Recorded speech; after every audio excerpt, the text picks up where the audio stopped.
pego, boto o texto no computador e fico acompanhando no celular, Certo. entendeu? Deixa eu só Enfim, comentar.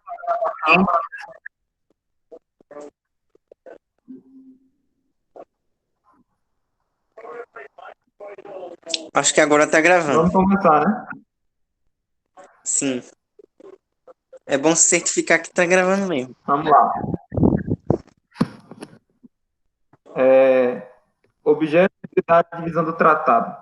Teologia fundamental ou geral é como que a introdução à teologia propriamente dita e o nexo entre a filosofia e a teologia. O seu escopo é investigar qual é a verdadeira religião. A demonstração ex se abraça três estados: prova da existência de Deus e da alma espiritual contra os gnósticos, a divindade da religião cristã contra os racionalistas e a autoridade da Igreja Católica contra os hereges. Ou, por outras palavras, há três coisas a demonstrar: que não há homem racional sem ser espiritualista, nem espiritualista se não for cristão, nem cristão se não for católico. Porém, aqui supomos que o primeiro ponto já fora demonstrado nas preleções filosóficas. É por isso que vamos imediatamente ocupar-nos do segundo neste tratado da verdadeira religião, e do terceiro ocupar-nos no tratado da igreja. Por conseguinte, no presente tratado, é nosso intuito demonstrar que a religião é só uma, e é esta revelada, que todos são obrigados a abraçar e a saber a religião cristã, assim como porque tem a Cristo por autor. Assim chamado porque tem a Cristo por autor. Então, aí, bem tranquilo, acho que dá para entender, né? Então, o objetivo agora é, tipo, estabelecer as bases, o fundamento, para poder estudar a teologia. Então, o que é que a gente precisa saber? A gente precisa saber qual é a verdadeira religião que a gente vai estudar, onde é que a gente vai aprender teologia. Então, primeiro a gente tem que ver que existe um Deus e uma, como se diz, e uma alma espiritual. Depois, que a verdadeira religião é a cristã e a verdadeira religião cristã é a católica. Então, são três passos. O primeiro passo a gente vê na filosofia. Na metafísica, a gente vê lá que se estuda a alma e Deus. Mas os outros passos são mais teológicos, né? É saber qual é a verdadeira religião e qual é a verdadeira igreja. A gente está nesse segundo. Qual é a verdadeira religião?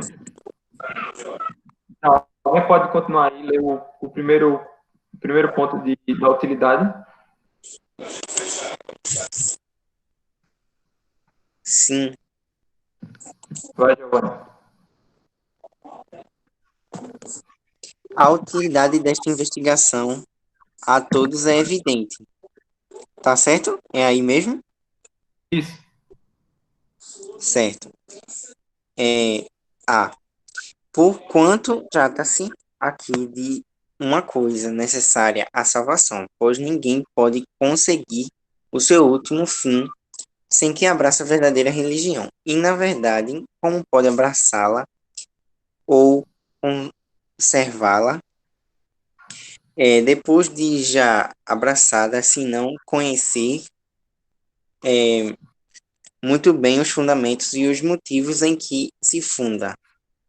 Os mesmos fiéis, como atesta São Pedro, devem estar preparados a dar satisfação a quem quer que lhe pedir a razão da fé que professam.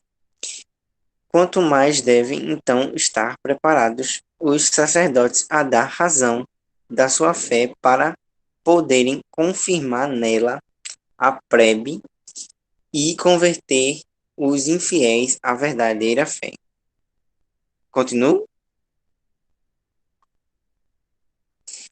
Pode comentar. Comenta alguma coisa e vai o próximo. Interessante que essa passagem é da carta de São Pedro, né? E é justamente nessa carta também, se eu não me engano, né? É a carta que ele escreve de Roma, né? Assim, né? Lá no final tem dizendo que ele escreveu de Babilônia a igreja eleita, né? E aí é justamente tem essa importância, né, da cátedra, né? E aí, por exemplo, o Pedro, né, em Roma, dizendo que a gente tem que dar satisfação à nossa razão de fé, né, justamente para aqueles que professam, né? Essa questão de defender a fé, né? Enfim, acrescente-se a isto que, na nossa época, os fundamentos da fé são por toda a parte impugnados, porquanto, na maior parte das vezes, as lanças do inimigo já não são somente dirigidas contra cada um dos dogmas, a divindade do Verbo, a processão do Espírito Santo, a graça ou os sacramentos, mas contra os próprios fundamentos da fé, contra o fato da revelação e divindade da religião cristã.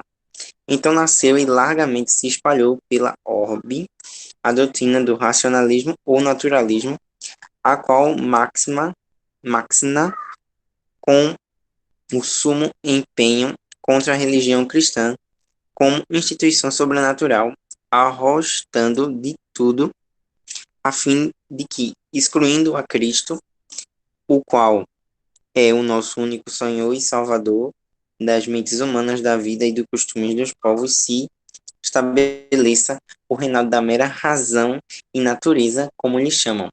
Temos, portanto, a combater extenuamente contra os racionalistas para conservarmos a fé já em nós, já no rebanho que nos foi confiado, e até para conduzirmos a verdadeira religião àqueles que, enganados por sofismas ou laborando na ignorância, estão sentados nas sombras da morte. Ele fala justamente aí um pouco sobre essa questão dos racionalistas, né? E como isso é um perigo para a fé, né? Quando, claro, é preciso ter uma fé racional, né?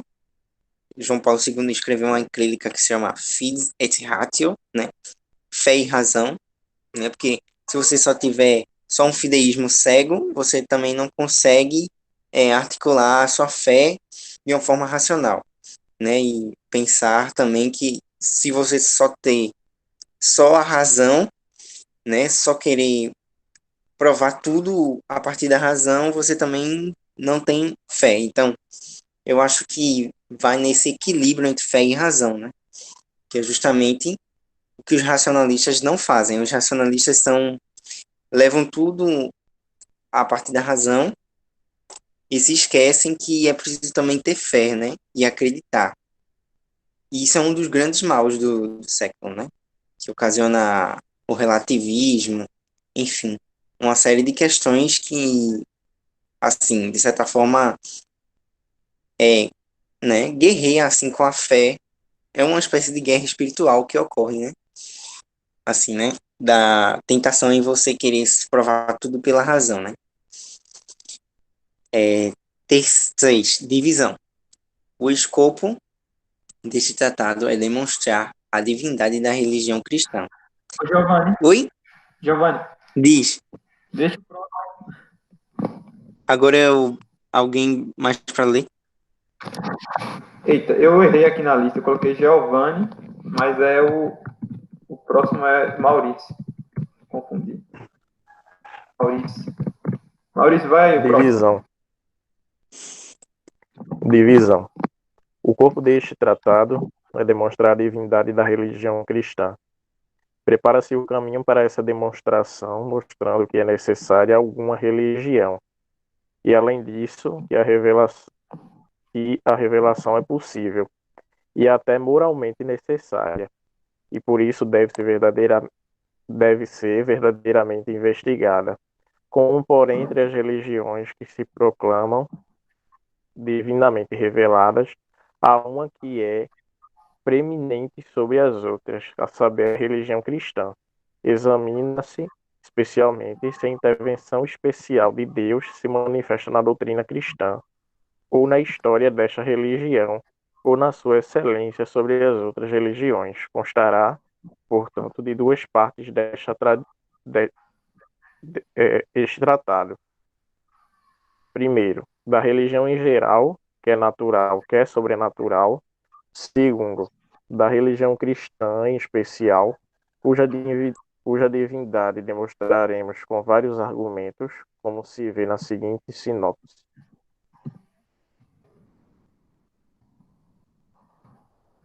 E aqui ele apresenta um esquema. Vou resumir o parágrafo.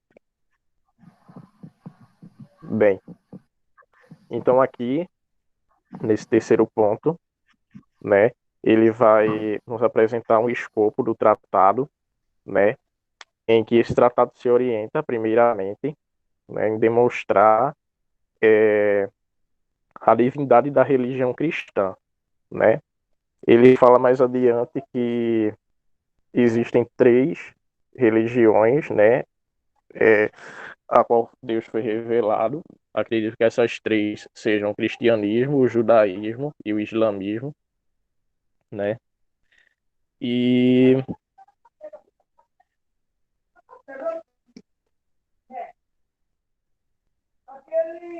deixa eu ver aqui, deixa eu localizar no texto. Então, mais adiante, né, ele vai afirmar que é necessário, né, estabelecer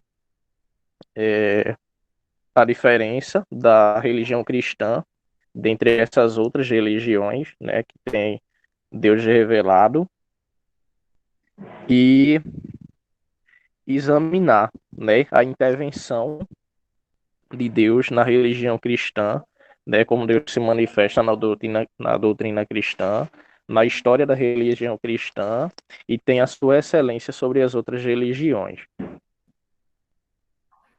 Então, constará que o... Maurício, Foi.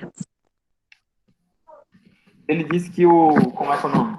Que existem várias religiões que se dizem reveladas por Deus. Uhum. E três, né? Que são o budismo, o islamismo e o cristianismo. Para analisar, né? Para mostrar que o Uhum. cristianismo é a... Mas tem outros também, né? O judaísmo, por exemplo, como você falou, né? Outra religião que se diz revelada por Deus. É. Mas o judaísmo não foi revelado mesmo? Então, foi, né? É assim, uma parte. Porque eu não sabia que o Mas ele budismo era também uma religião nega uma revelada. parte da revelação. Como? Eu não sabia que o budismo era uma religião revelada. Nem eu. Teria que ler o tratado para ver se realmente ele vai dizer isso ou não. Eu achava que só fosse o judaísmo, o cristianismo e o islamismo. Se ela não é uma religião revelada, então ela já está excluída antes, porque ele já antes Uhum. demonstra que, como é que é o nome? Que a religião deve ser revelada. É moralmente necessário que seja, né?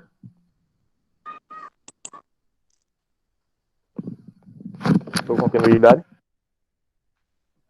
Pode dar. Então, então ele vai apresentar aqui, né, as duas partes do tratado. A primeira parte é da religião em geral, né, que é natural ou sobrenatural, e a segunda parte a da religião cristã em especial, né, onde ele busca demonstrar a divindade da religião cristã, né,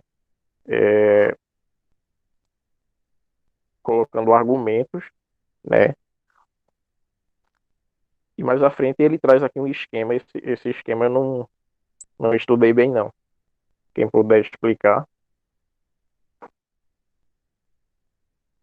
Eu acho que basicamente, né, é importante ressaltar que tem até um dogma, né, que eu até me esqueci o Papa aqui, assim, o Papa aqui ex cátedra afirmou que esta eclésia nula salus, né, fora da Igreja Católica não há salvação, né, que é justamente resume bem, né, essa questão do tratado da verdadeira religião, né, porque assim, por mais que existam outras religiões, como budismo, islamismo e tudo mais, né, a verdadeira religião, a que salva verdadeiramente, né, a que pode se salvar é a Igreja Católica, né.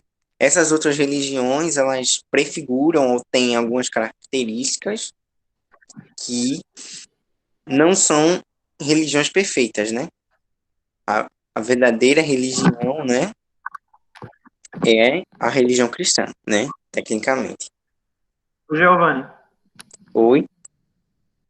eu acho que esse teu ponto aí sobre a fora da igreja não há salvação vai entrar melhor no texto 2, que é a tratado sobre a verdadeira igreja. Vamos ver. O próximo para ler é o... Cadê? Hans. Ok. Vou abrir aqui o texto e ele lê.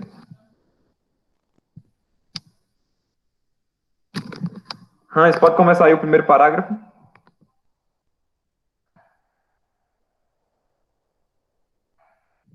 Será que ele está aí? Hans?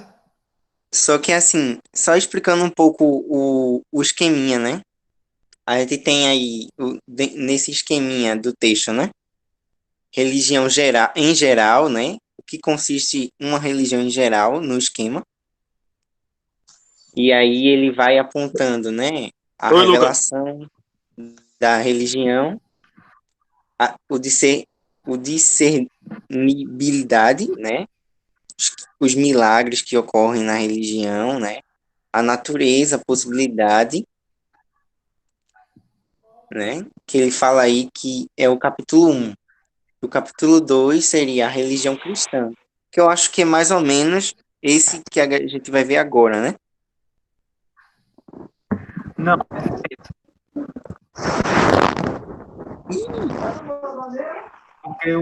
esse ele vai tratar da religião cristã em geral. Religião cristã. Ou seja, essa prova que ele vai fazer da religião cristã meio que serviria também para, sei lá, o protestantismo, a igreja ortodoxa, qualquer coisa desse tipo. No outro tratado é que ele vai ver especificamente a igreja católica. Entendi. É Quer porque não tem continuar? aquele documento, né, do Gaudium Spes, né? Se eu não me engano, que fala sobre a semente do verbo, né? Porque, assim, existem outras religiões, mas que tem características nessas outras religiões que sempre vão apontar para a verdadeira religião, né? Sim, Que é sim, as sim. sementes do verbo. As sementes do verbo, as denominadas sementes do verbo. Claro que, assim, obviamente que não são todas as religiões que salvam, mas existem características em algumas religiões, como, por exemplo, o islamismo, né? Tem o islamismo, eles consideram Jesus como um profeta, por exemplo. No budismo, né, tem a questão da relação, né, relação entre os alma e corpo. Então, por exemplo, tem algumas coisas de outras religiões que apontam para, né, a verdadeira religião, né?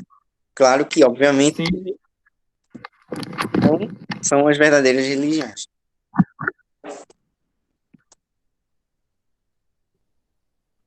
É bom isso, ter consciência disso.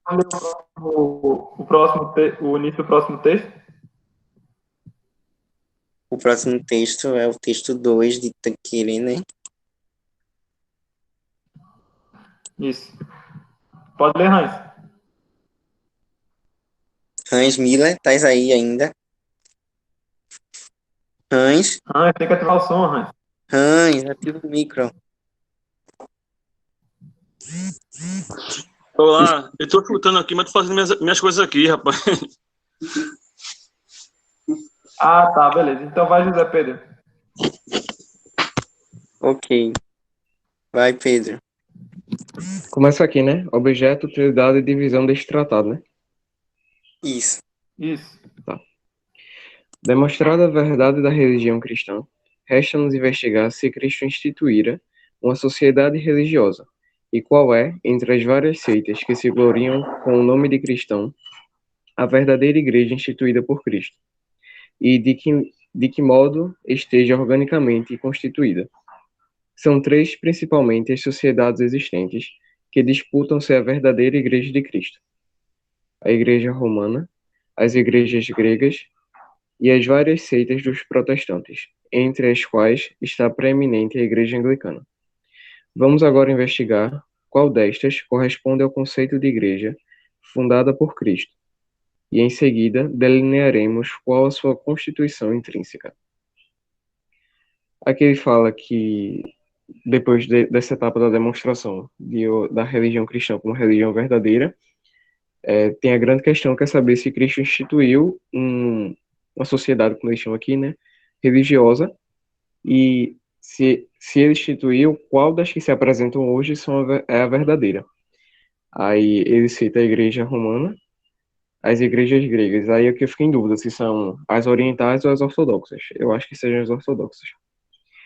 E dentre as protestantes, a igreja anglicana. Aí eu não sei justificar por que ele escolheu a igreja anglicana como a que seja essa mais preeminente.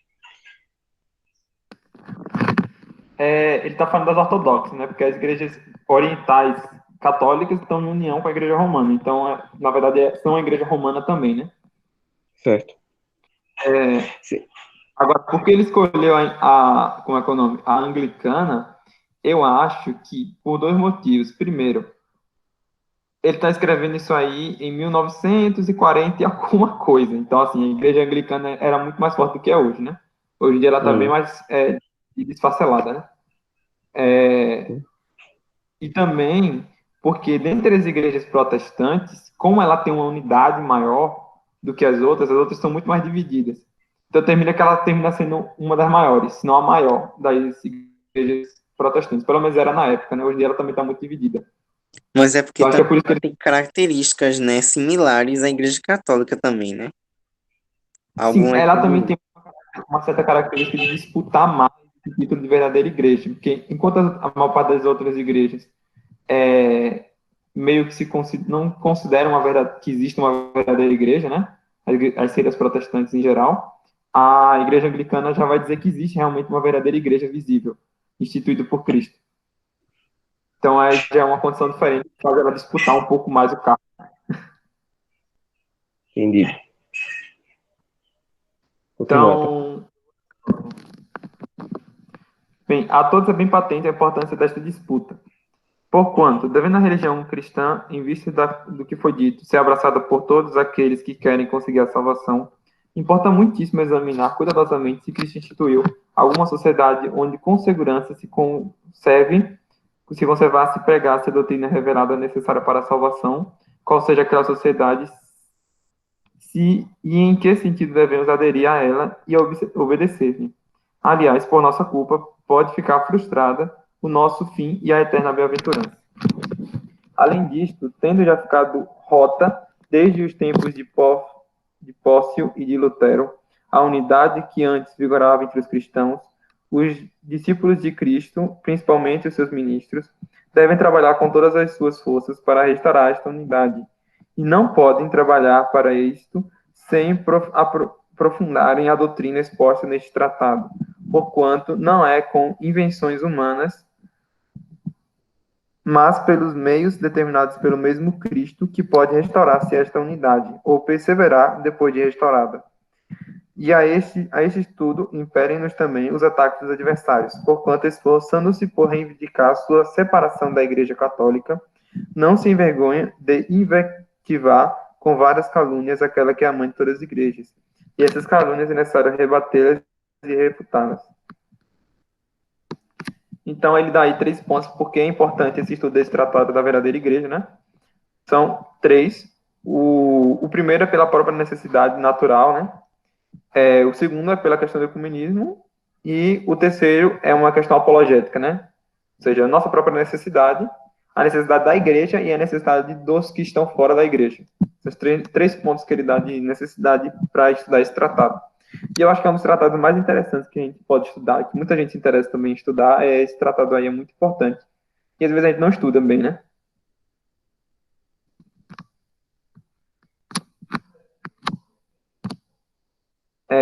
Giovanni é o próximo.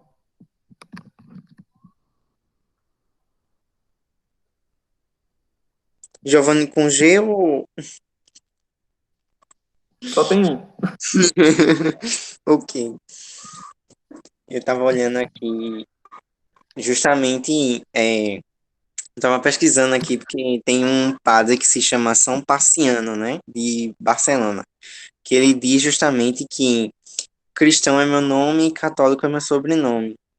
E aí tem toda uma questão que o próprio nome católico, né, ele é um nome que surgiu na igreja primitiva, né, assim, né. Então, tecnicamente, não tem como você, né, afirmar que a Igreja Católica não é a verdadeira, né, tecnicamente por causa disso. Mas assim, ponto 2, né? A todos né? É o ponto 2, né? Não, ponto 3. Divisão. Constará 2 capítulos. O primeiro é o apologético, da invenção da verdadeira igreja, e o segundo teológico, da constituição orgânica, como se exibe no seguinte esquema, né? Aí a gente tem esse esquema aí, né? Da invenção da igreja, né?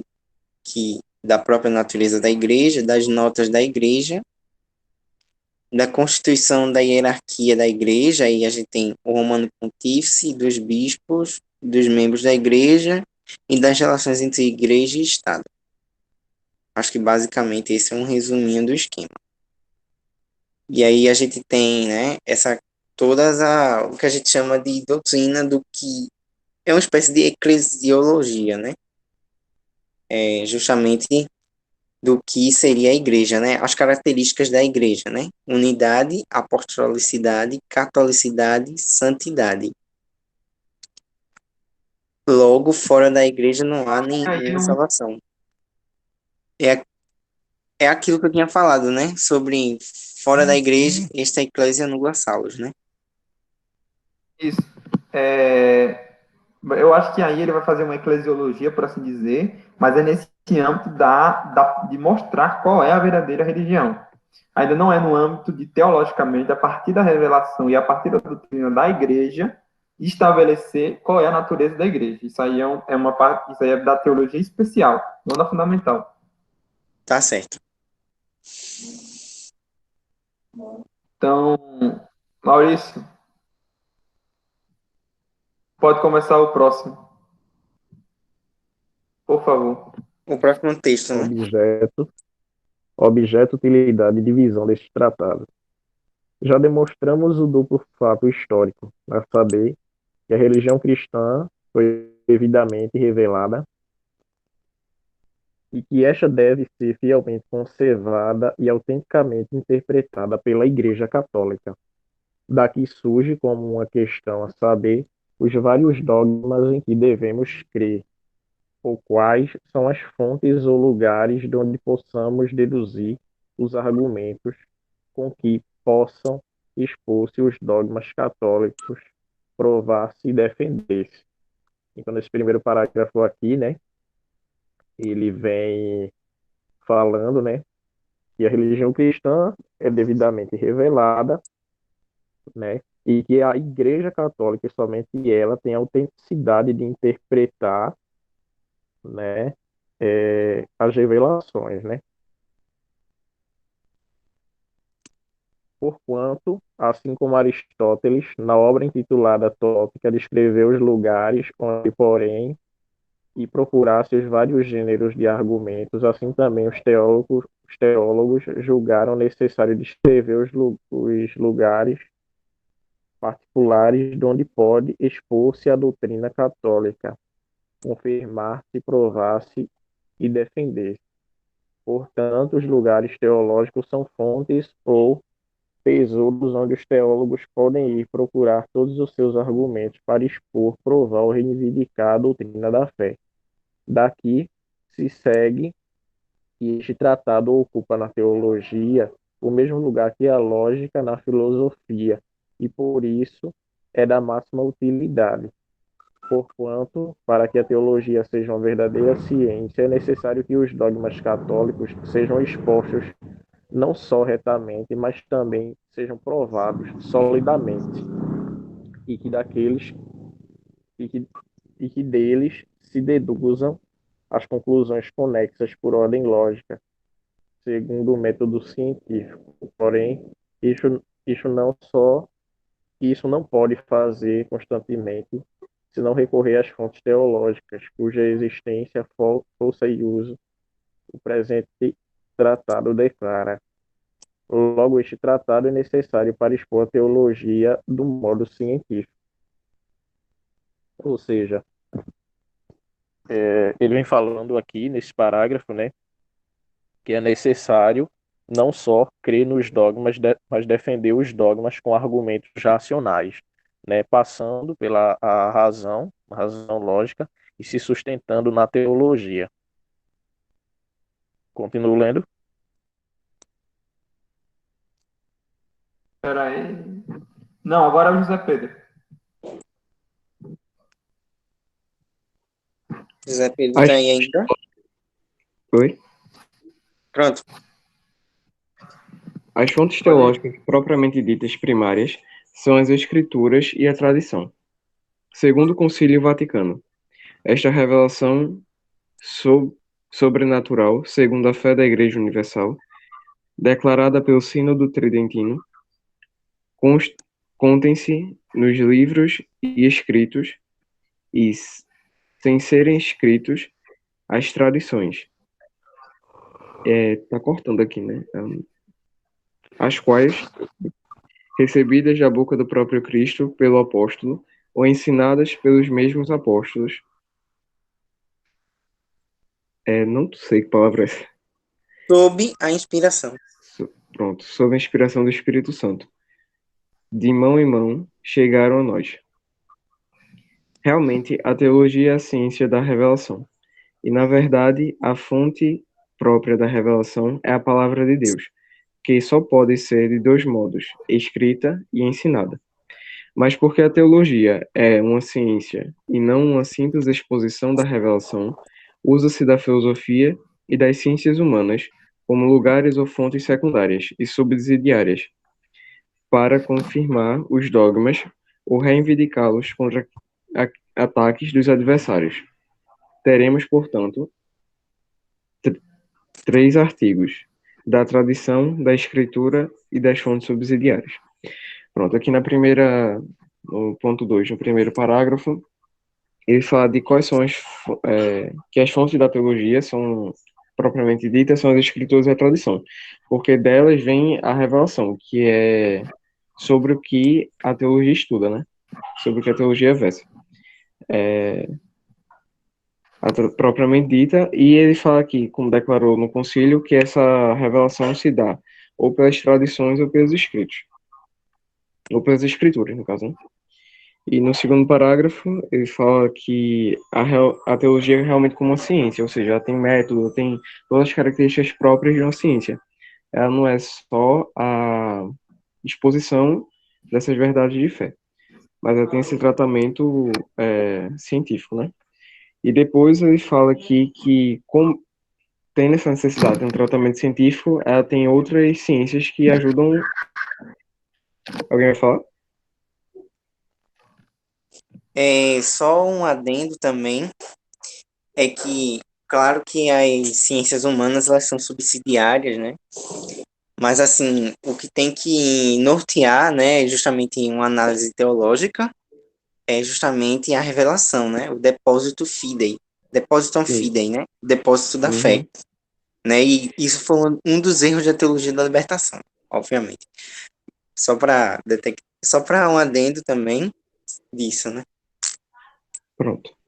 Aí, como o Giovanni falou, né, as ciências, a filosofia e as ciências humanas vêm como essas fontes secundárias e que subdiziam esse processo de investigação científica.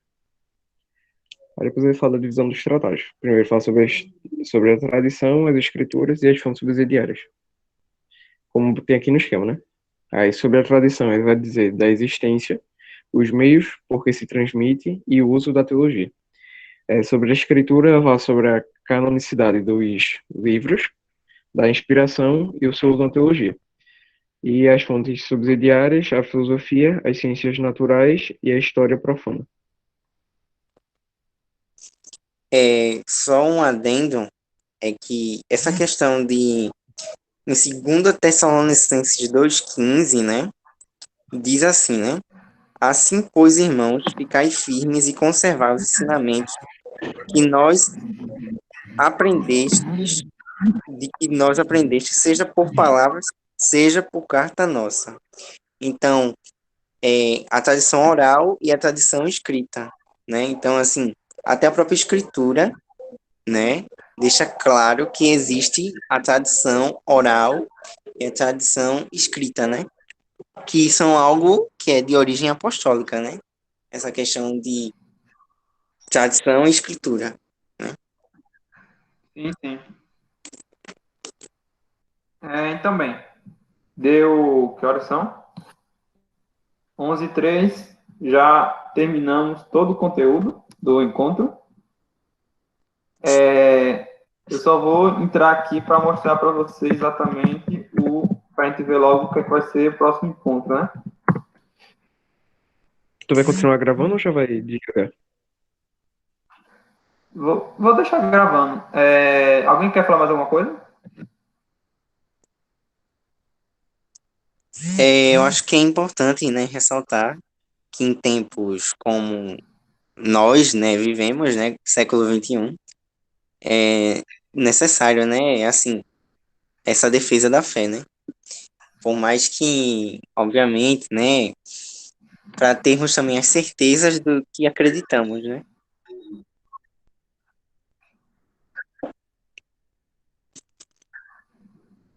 Basicamente é isso. Oxe, eu fechei.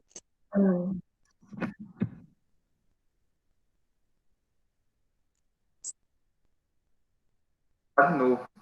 Travou, é a vida. Acontece.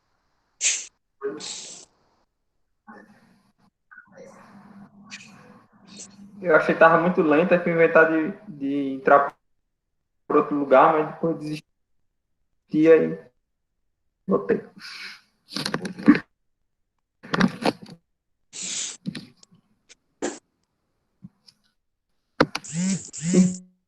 Então, próximo encontro, a gente vai começar já a teologia dogmática especial.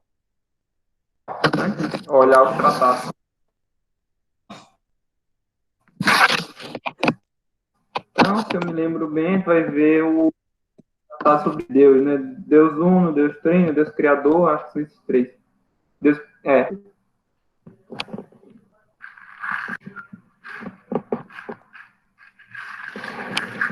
com a internet nessa velocidade.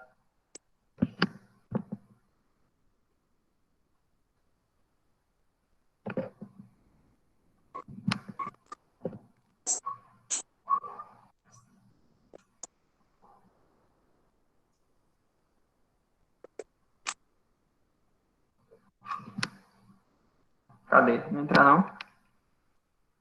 Pro grupo de aprofundamento. Pronto, vai ser o encontro 6, não é isso? É. Introdução à teologia dogmática especial e ao tratado da fé. Ah, tem o Tratado da Fé, tinha esquecido. Pronto, esses textos daqui, ó, são 3 textos, isso. 4 textos. Então, Certo. vamos estudar. Introdução à Teologia Dogmática Especial e ao Tratado da Fé. Em seguida,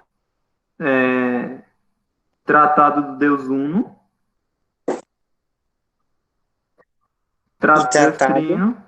Tratado do Criador e Elevador.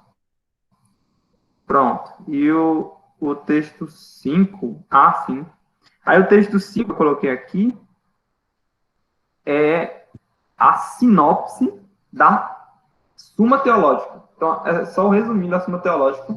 Para quem quiser, digamos assim, ter uma ideia de como está lá a Suma Teológica e conseguir relacionar bem isso. Então, a primeira parte são esses 3 tratados, né? Deus Uno, Deus Trino, Deus Criador e Elevador. Aí tá tudo aqui, todas as questões da como cada um trata, bem divididozinho, dá para vocês estudarem e gravarem bem na cabeça como é que está organizada a Suma Teológica. Na hora de estudar, a Suma vai facilitar bastante, né? Beleza.